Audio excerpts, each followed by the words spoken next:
And next thing we know, Larry comes out and he said, "Well, boys, I see you all," that country twang that he had. And I'm like, what? And so I just didn't know how to judge it. I just knew that we were losing a tremendous player, Larry Nance. Just thinking about that team and how it started in signing Tom and trading for Marley and KJ and Mark West and Tyrone, it was another foundation laid that lasted a long time. We went from 28 to 55 wins in the conference finals in 1 year, and that began a run of success.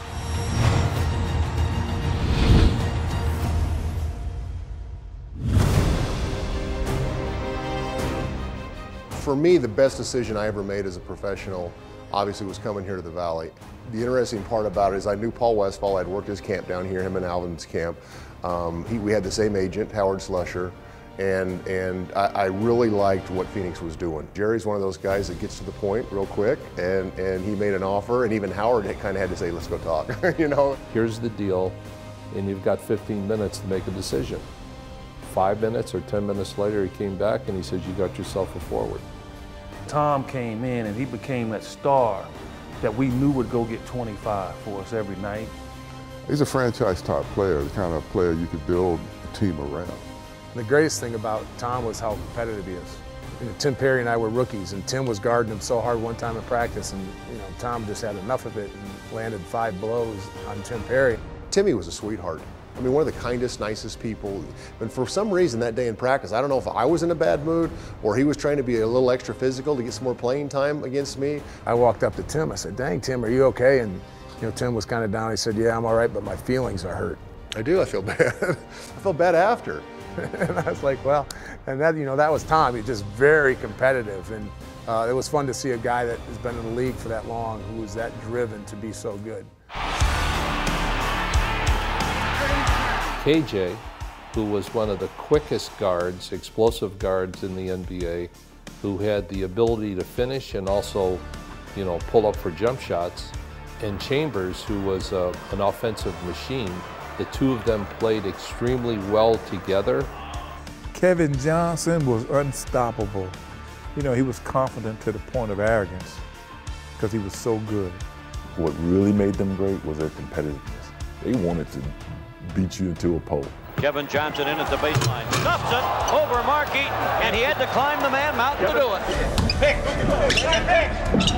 I thought Cotton was an excellent coach. Personality-wise, he was perfect in the NBA in terms of relating to players. He took Kevin Johnson and said, "Look, I want you to push it. No one can holler at you or complain to you but me." And that was true. He held to that. If I got mad at Kevin, he'd take me out of the game. He established that right away, so we didn't bother Kevin. Well, Kevin might have been his favorite. We ran for layups first, but then we wanted to get a quick shot, so our defense created that for us a lot because we played in passing lanes. You better get ready to run tonight because we're going to turn it on. Eddie Johnson. He's getting hot again. Watch out. Well, I remember when Cotton traded for him. Eddie Johnson. He said he could be on his deathbed. He'll make jumpers for you. Whatever happened, he was going to be able to get a shot because we were going to look for him and set him up some kind of way to put him in position to get a shot, and he was going to make the shot.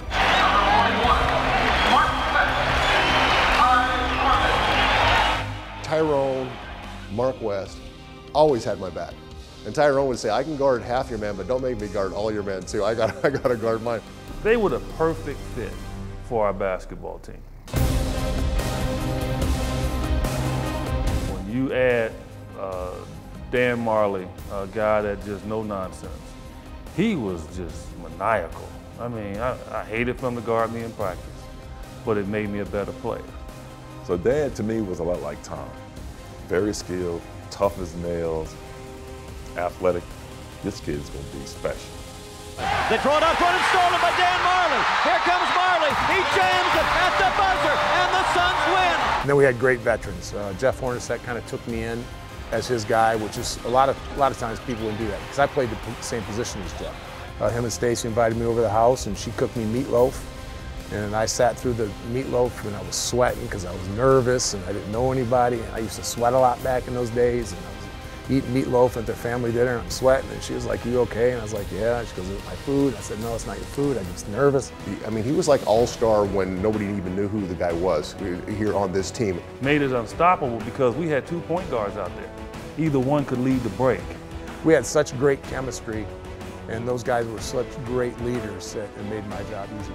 That was one of the things that I think made Phoenix a great team. It was that it was a certain caring that you had when you were on the team. Even the players who didn't play, like myself at times, we were still part of it.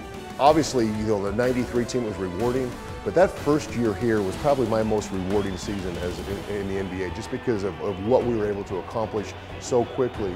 I mean, Jerry, Executive of the Year, Cotton, Coach of the Year, EJ, 6th Man of the Year, KJ, Most Improved Player in the NBA, and little old me, All-NBA second team.